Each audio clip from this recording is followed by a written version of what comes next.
Coming to you live from ancient... Nope, that would have tripped over it.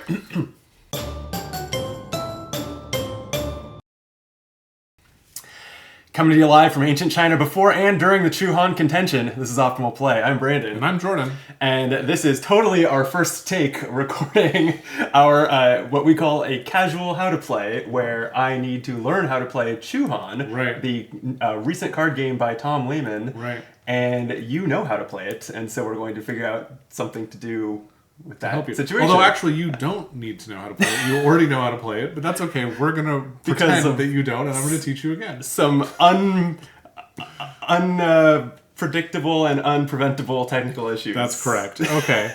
So Chu-Han is a trick-taking... Actually, not trick-taking. It's a climbing shedding game set in the Chu-Han contention, which, as viewers will know, was between 206 and 202 BC. I definitely knew that before reading it in the rulebook. That's right. Yeah. And it's a fun little card game. So essentially, the goal of this game, as I just roll into the teach here, is to get to 31 points. The Han player starts with 0 points, and the Chu player starts with 1. Seems fair. And we have this deck of cards here that is going to be, the focus of our trick taking here. And I should say this is a strictly 2-player game. Mm-hmm. This is what's called a pyramid deck. So there's going to be 9 1s in the deck, 8 2s, and so on, all the way up to 1 9. And then there's also a 0. Just for fun. Naturally. And so this is a 46 card deck based on my math. And at the beginning of every hand, I'm going to deal 15 cards to you, 15 cards to me, and there's going to be 12 cards left, or 16 cards left over, because that's how you add up to 46. And the bottom 4 of these 12 cards is going to be turned sideways, and then we're going to put the other 12 on top, and that is basically the setup. Love it. Okay. And then what we're basically going to do is we're going to play cards, trying to go out, trying to play the last card from our hand until one of us achieves that, and then that player is going to score some points, recorded on this track, and then we're going to go again until someone crosses the 31-point finish line. Right. Okay.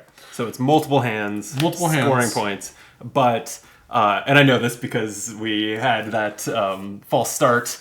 But you can score points during the hands. And the game... Sorry, what I'm getting to is the game stops instantly when someone hits 31, That's right. So it could happen mid-hand. The game stops when someone hits 31 points. Got it.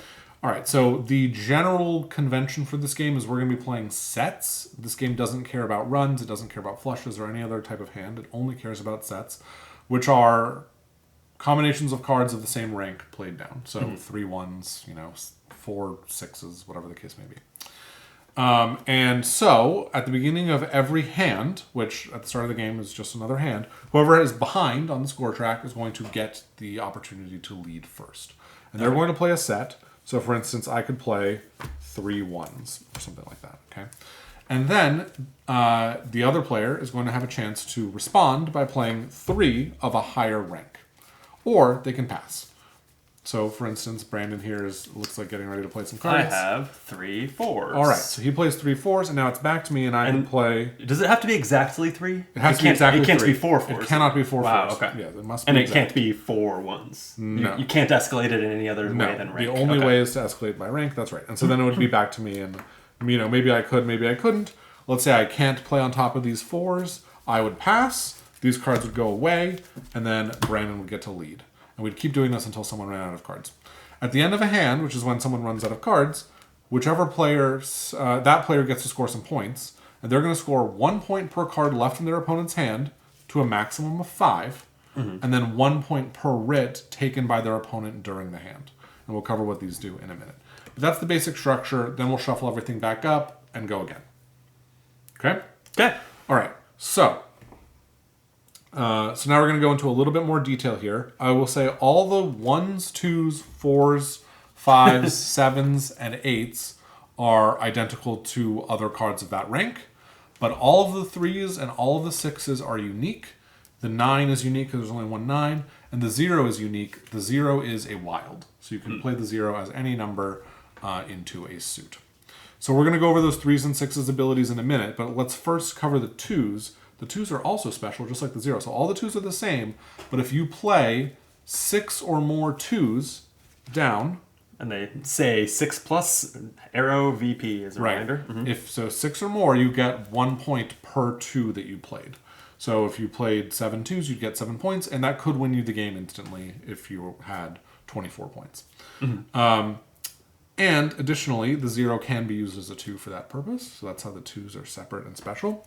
All right, and so now we're going to go into the other abilities here, and they're divided into, and these play rates are pretty great, actually. So on this side, they have the general playing a trick and scoring rules, and then on this side, they have all the special abilities of the cards.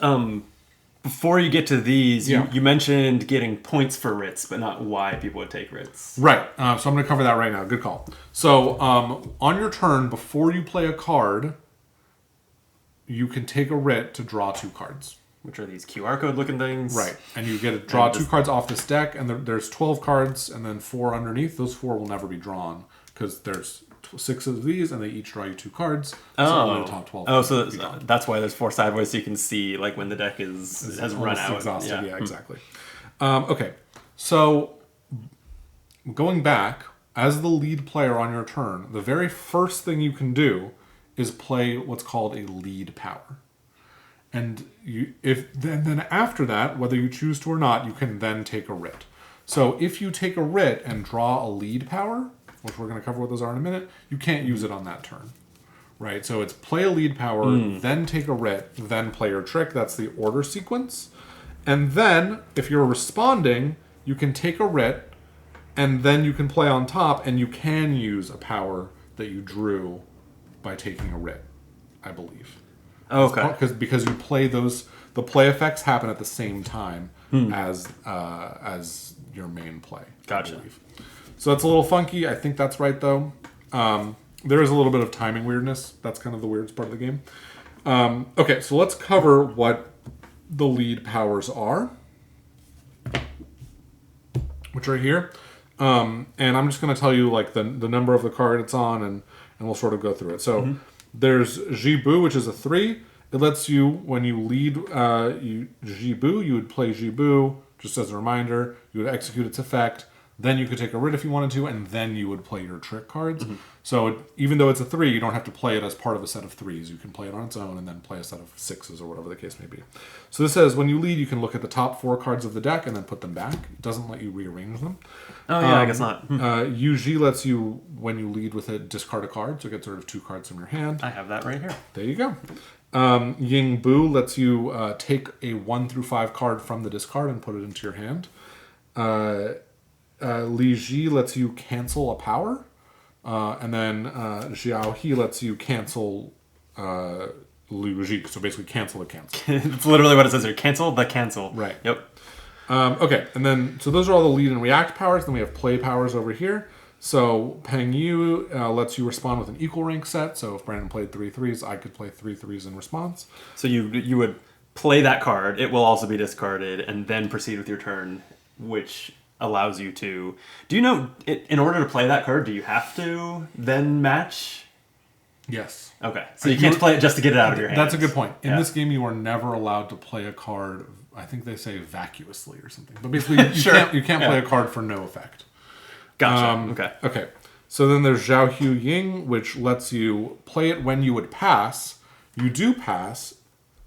Your opponent gets 3 points, but you get to lead the next trick. 3 points is a lot of points. 3 points is a lot of points. It's 10%-ish of your score. Zhongli Mo lets you play all different cards as their lowest rank. So you could play 1, 2, 3, 4, 5, 6 as 6 1s. You could also play 2, 3, 4, 5, 6, 7 as 6 2s, which would let you score 6 points because you played 6 2s. Seems good. Yep. Han Jin lets you skip a response, but your rival will get a point. And sorry, the examples you rattled off were all like sequential numbers, but it doesn't have to be a sequence. Not at all. It's just you different can play numbers. 1, 8, 9 as 3 1s if you want. Right. Okay. Han Jin lets you skip a response. So let's say I played 3 6s, and then Brandon can't beat it. He doesn't want to. He's going to skip. I'll get a point, but then I have to beat my own 3 6s or else pass. And if I pass, Brandon would then get to lead the next trick. Liu Bang, which lets you play as a 10 against the 9 and only against the 9, so you can use it to beat the 9. And then finally Zhang Yu, which is a pass action. So you play it and then pass, and you double all points for the rest of the hand, including the end of hand scoring. For whichever player gets it. I don't think it's only for you. Yeah, It's just so it's a big... Points. It's a big gamble. Yeah, you're calling it. You're like, I'm going to win this trick. Oh, I was going to say, but in most hands it will be dealt out and then it has to happen. But that's not true because you can play it as a normal 6. You can play it as a normal 6, right? You don't have so you're not forced to activate You're never forced to activate just empty your hand. Okay. And also, remember that about a third of the cards are going to go here. That's true. So they're not, but the majority of them are dealt, was where my head was going. Yes, that's true. It feels to me like that's a niche thing that probably is a gamble I wouldn't want to take most of the time. You better be sure. At least until I know the game better. Yeah. So that's sort of the default play. Mm-hmm. I will say that there are 2 other ways to play this game. One of them is there's this beautiful event deck with blue cards in it. And the way these work is there's a bunch of unique events and then there's a few copies of Calm. And if you play with this set, this is called Weather, by the way. The first hand will be Calm, so you'll play a normal hand of Chuhan. Then, during the setup for the next hand, you'll draw another card, and there will be some change in the rules. Is it really called Weather? I think it's called this card is called Warlords. Why would the Weather be... No, you're right. They're just called event cards. Okay. I think I just thought that because... on today's forecast, well, Calm sounds like it would be a weather effect, but you're right. They're just events. Sunny with a chance of Warlords. Right. So you can play with these, which is cool. And then secondly, there's this little booklet called the Historical and Campaigns Guide. And in it, there are 2 separate campaigns which tell you, each side starts with specific cards and you'll play through a specific course of events. And, sometimes, like this hand 3 here says, based on the result of hand 2, one of these 2 events will be active. Right. So it sort of changes the game and makes it a little bit more thematic. It's not a campaign in that you'd play it over multiple sessions. It's still one game session. But instead of playing just to 31 points, you'd play through some historical timelines there. It's a campaign more in like the war campaign meeting, yeah. Right, exactly. Yeah. And then I guess the last thing I'll say during the teach video is this game comes with this little deck box, which is cool. It normally comes in a box. I mean, it comes in this box. That box comes in this box. This box comes in that box. But you can take this box on the go with you, and it comes with components to replace the score track and these chits. Like these writ cards and, a card version of the player aids and the score track. Mm-hmm. So basically you can play this on the go without taking all the cardboard bits with you, which is kind of nice. So you can play this as a travel game or you can play it, set up at home with this beautiful little dragon. I love it. Yeah, I've never seen a game do this, like bookshelf box and to-go box as one product. It's nice. And this doesn't have a barcode on it, so I don't think you can buy this separately for less or anything like that. But it's nice that it comes with it. That's true. It would also be nice if there was I don't know how much this cost, but if there was a half price version in the small box. Yeah. Maybe someday. Maybe. Yeah. Matago Games. Matago Games. Let's see it. And Tom Lehmann, which I don't think we called out. This is a Tom Lehmann game.